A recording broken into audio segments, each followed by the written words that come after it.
फलटण चौफेर, अचूक, परखड, सडेतोड बातम्यांचं व्यासपीठ. अत्यंत उत्तम निर्णय आहे आणि या पक्षात आल्यानंतर कधी त्यांना पश्चाताप करण्याची वेळ येणार नाही एवढाच या ठिकाणी सांगू इच्छितो. शिवसेना पक्षाचा आपण नगरपालिकेच्या निवडणुकीच्या अगदी थोडासा आधी निर्णय घेतला. म्हणजे किंबहुना फॉर्म भरण्याची तयारी झाली होती, एबी फॉर्म भरायलाच आपण शिवसेना पक्षात गेलो असं म्हटलं तर चुकीचं होणार.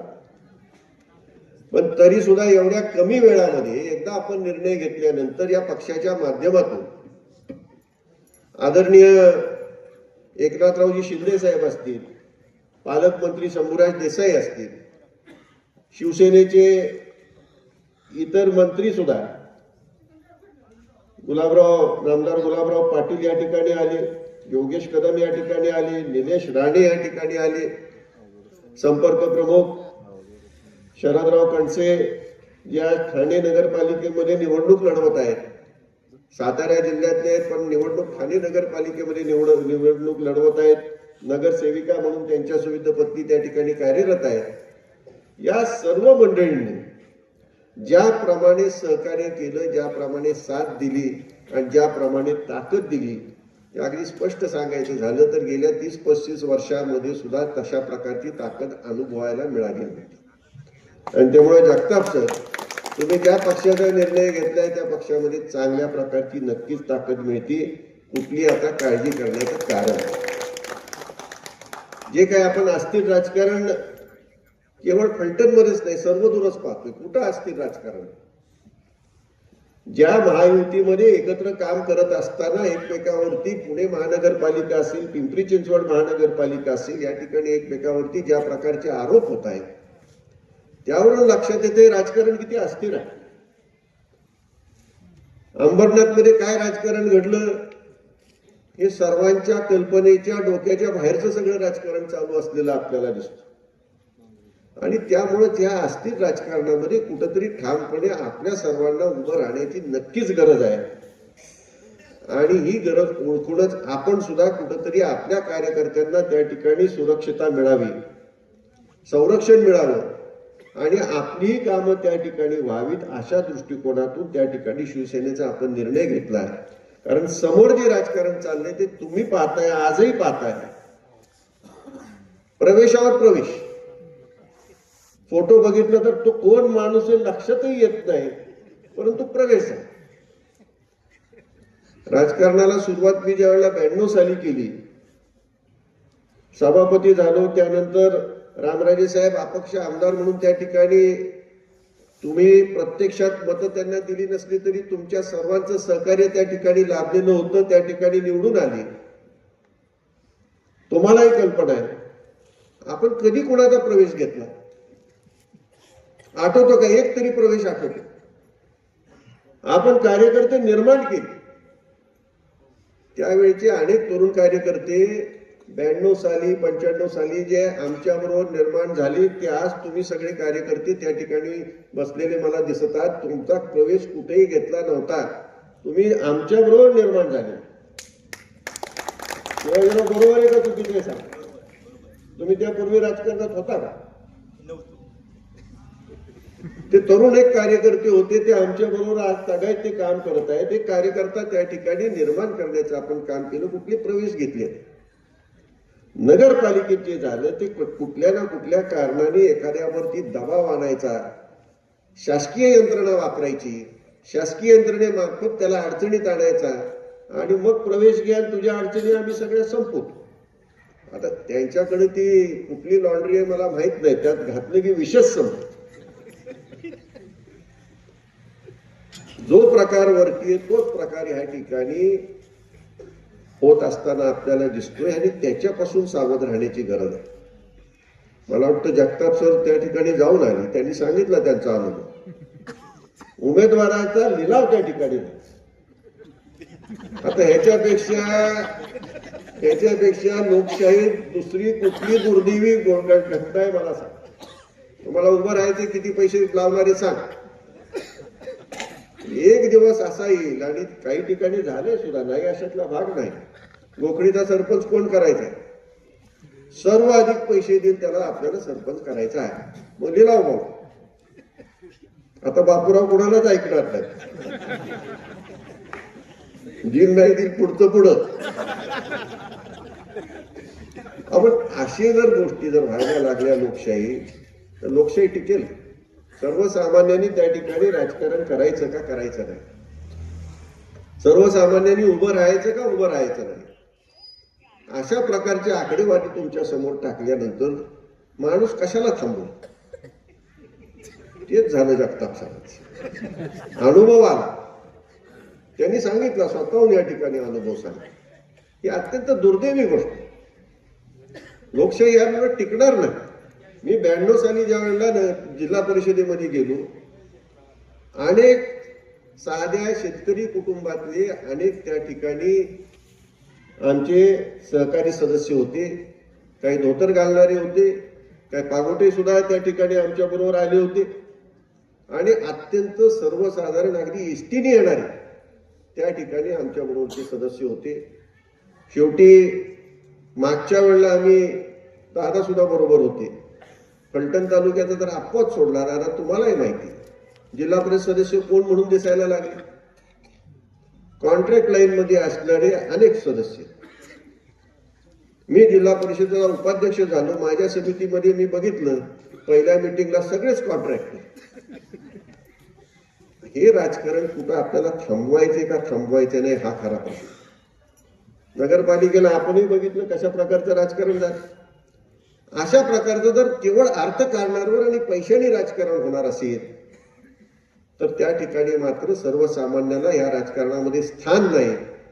ही अत्यंत दुर्दैवी गोष्ट आहे आणि ती जर आपल्याला थांबवायची असेल तर शिवसेनेसारख्या संघटनात्मक पक्षाच्या माध्यमातूनच संघटन त्या ठिकाणी निर्माण करून आपल्याला थांबवतं.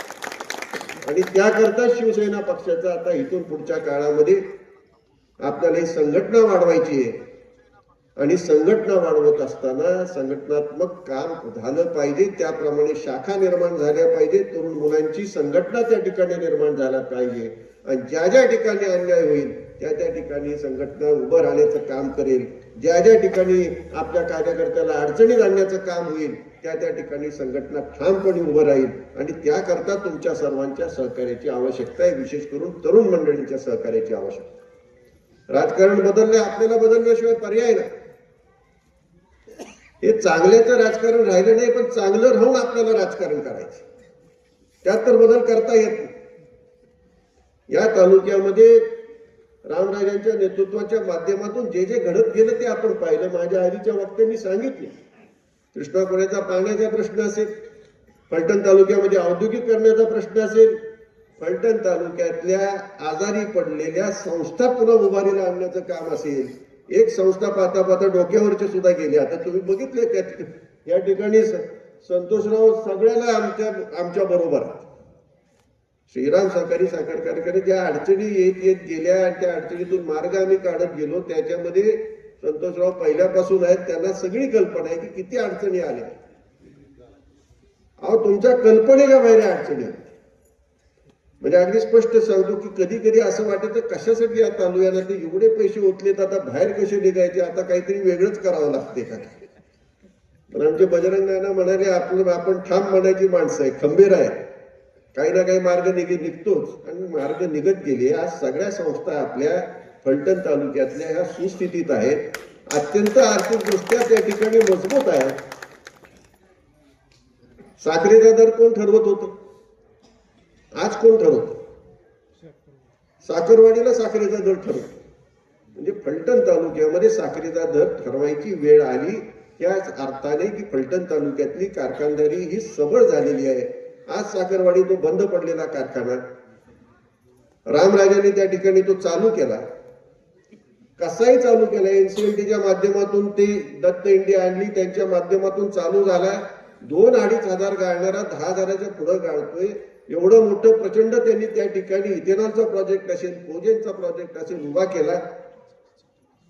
घरी बसलेल्या कामगारांना रोजगार मिळाला, पण अनेक नवीन कामगारांना त्या ठिकाणी रोजगार मिळण्याची साधनं उपलब्ध झाली.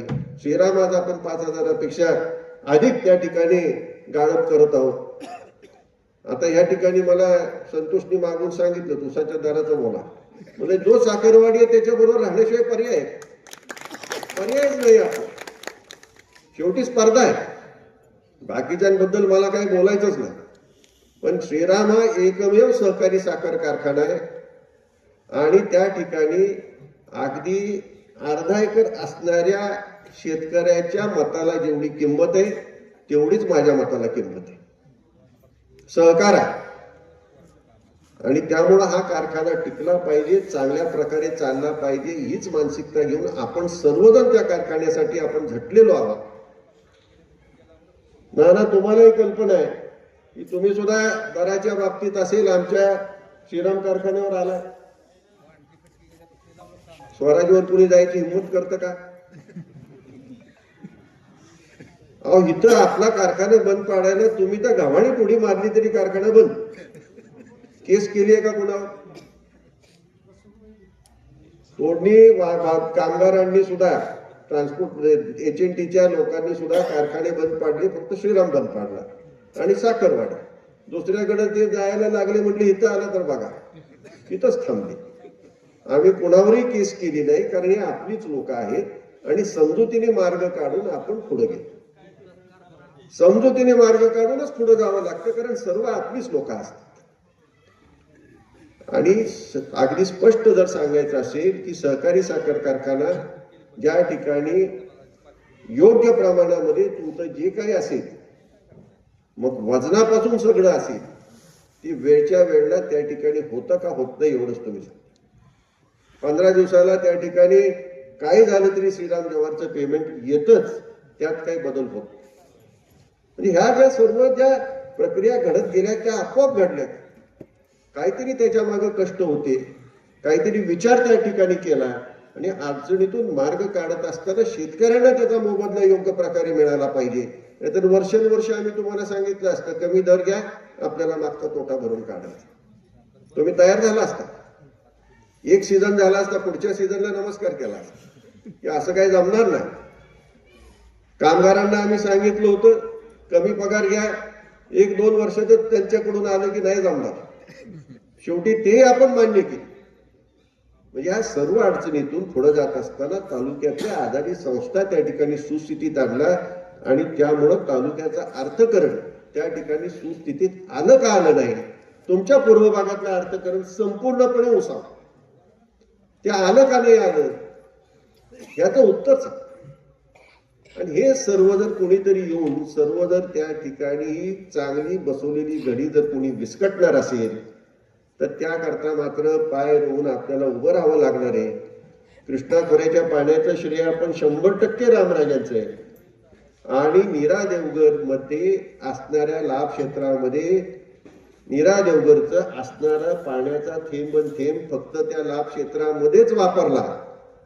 तुम्हाला याची कल्पना चांगली आहे तरच त्या ठिकाणी तुमचं पाणी या ठिकाणी बाधित राहणार आहे. अन्यथा इकडं तिकडं गेलं तर आता तुमच्याच कॅनॉल मधून नीरा देवघरचं पाणी येतं, ते कमी झाल्यानंतर काय परिस्थिती होईल याचा विचार करण्याची मात्र नक्कीच वेळ आली.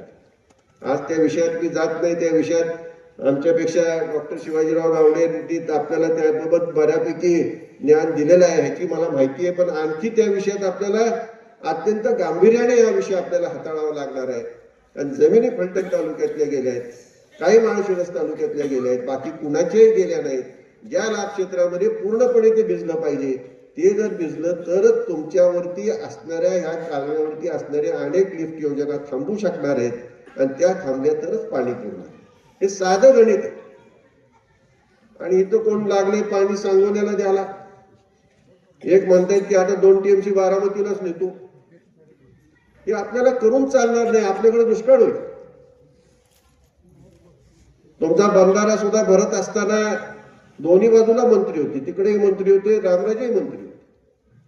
पण रामराजांना सांगा, रामराजांनी मग काहीतरी त्या ठिकाणी तृप्ती काढायची आणि बंधारा भरून घ्यायचा. कितीतरी वेळा ठरले, तुम्ही अनेकदा आले आणि तिकडची इकडेच यायची, तिकडची इकडेच यायची की बंधारा भरा काही झालं. म्हणजे ह्या तालुक्याच्या दृष्टिकोनातून रामराजे साहेब असतील, आम्ही सर्वजण असू, तुमच्या सहकार्यानेच त्या ठिकाणी ह्या तालुक्यामध्ये आपण एक वेगळ्या प्रकारचं चित्र निर्माण केलेलं आहे, ज्याच्यामध्ये तालुक्यातल्या सर्वसाधारण आणि त्याचबरोबर तालुक्यामध्ये ऊसावरती अवलंबून असणारा आपल्या शेतकरी बंधूवर त्या ठिकाणी योग्य त्याचा मोबदला मिळेल, त्याला न्याय मिळेल, अशा प्रकारचे एक वातावरण आता निर्माण झालं असताना त्या ठिकाणी ते पूर्णपणे बदलून टाकण्याचा जर कोणी प्रयत्न करत असेल तर ते थांबवण्याची जबाबदारी आता आपल्या सर्वांची आहे का. या ठिकाणी प्राध्यापक जगताप सर आपल्याबरोबर आलेत, माझ्याबरोबर ते जिल्हा परिषदेमध्ये सुद्धा त्यांनी काम केलंय. आपणच मंडळींनी आणि विशेष करून डॉक्टर शिवाजीराव गावडे साहेबांनी त्यांची उमेदवारी त्या ठिकाणी त्यावेळेला दिली होती. 24व्या वर्षी ते जिल्हा परिषद सदस्य झाले. कारण एवढंच होतं की एक शिकलेला चांगला अशा प्रकारचा उमेदवार आहे आणि जिल्हा परिषदेमध्ये जाऊन त्या ठिकाणी चांगलं काम करू शकेल आणि त्याच विश्वासाने आपण सर्वांनी त्यांना निवडूनही दिलं. जिल्हा परिषदेमध्येही त्यांनी काम केलं. प्राध्यापक म्हणून त्यांचं कर्तव्य त्या ठिकाणी चोखपणे बजावत असताना सर्वसामान्यांमध्ये राजकारणाबरोबर समाजकारण करण्याच्या दृष्टीने सुद्धा जगताप सरांनी नेहमीच त्या ठिकाणी पुढाकार घेतला. त्यामध्ये ते नेहमीच अग्रेसर होते आणि आज आपल्याबरोबर ते काम करतच होते. आज काही काळापुरते फक्त ते भाजपमध्ये गेलेले परत आहे. त्यामुळे ते गेले होते अशातला काही भाग नाही आणि म्हणूनच आपल्या बरोबर असणारे एक अत्यंत सुशिक्षित सुसंस्कृत अशा प्रकारचं हे व्यक्तिमत्व आहे आणि अशाच प्रकारची लोक आपल्याला राजकारणामध्ये पाहिजे. त्यांनी अत्यंत विनाटपणे या ठिकाणी प्रवेश केला. संधी दिली तर त्यांची तयारी आहे, परंतु अशाही प्रकारची कुठली अट ठेवली नाही. मी येतो पण माझ्या उमेदवारीचं बघा, अशी कुठलीच अट. हे सगळ्यात महत्वाचं. तुम्ही मंडळींनी जो निर्णय घ्याल, ज्या उमेदवार येईल त्याच्या पाठीमागे मला संधी दिली तर आनंदाचे, नाही तर तुम्ही द्याल त्याच्या पाठीमागे उभं राहण्याची ठामपणाची भूमिका त्यांनी या ठिकाणी घेतलेली आहे आणि ती घेत असताना या ठिकाणी मग बापूराव गावडे असतील, तुमची कोकणीतील सर्वच मंडळी असतील, विश्वासदादा असतील, बापू असतील, या सर्वच मंडळींनी, नंदूमामा असतील, या सर्वच तुम्ही मंडळींनी या ठिकाणी त्यांना आवर्जून आपल्यापर्यंत पोहोचवलं, चर्चा घडवून आणली आणि आपल्याबरोबर त्यांनी विनाट काम करण्याचं या ठिकाणी जे काही ठरवलं याबद्दल त्यांचे मी मनापासून या ठिकाणी आभार मानतो. सध्याचा काळ राजकारणाचा म्हणजे त्या ठिकाणी निगोशिएशनच होत असतो. मला काय देते मग बोला, मी येतो, तसा काय कुठला त्यांनी प्रकार या ठिकाणी अजिबात त्या ठिकाणी आणला नाही आणि अत्यंत मनमोकळ्यापणाने त्या ठिकाणी आपल्याबरोबर काम करण्याचं ठरवलं आणि निश्चितपणे एक अत्यंत सुशिक्षित सिनियर कॉलेजला प्राध्यापक आहेत, PhD आहे, अशा प्रकारचं नेतृत्व ज्यावेळेला आपल्याबरोबर काम करतं त्यावेळेला नक्कीच त्याचबरोबर सर्वसामान्यांची कामाची आणि त्याबरोबर त्यांची असलेली नाळ आणि त्यांच्या मधून आल्यामुळे फलटण विद्यार्थी बोर्डिंगला त्या शिकलेले आहेत. मला वाटतं काकडे सर असतील तुमच्या वेळेला, दिगंबर जगरू काकडे सर असतील, अत्यंत कडक शिस्तीचे शिक्षक होते आणि फलटण विद्यार्थी बोर्डिंगला शिकून म्हणजे अत्यंत सर्वसामान्य मुलं तिथं असायची. त्यांच्यामधून शिकून एवढ्या मोठ्या पदापर्यंत जाऊन ते पोचले, प्राध्यापक झाले. एवढं चांगल्या प्रकारे त्यांनी शिक्षण घेतलं, हे निश्चितच अत्यंत कौतुकास्पद आहे आणि अशा प्रकारची व्यक्ती ज्यावेळेला आपल्याबरोबर काम करत असते त्यावेळेला नक्कीच आपली ती ताकद वाढलेली असते आणि त्यांचा उपयोग हा शिवसेनेला, आपल्या सर्वांना, आपल्या गटाला आणि त्याचबरोबर सर्वसामान्यांना सुद्धा नक्की होईल असा विश्वास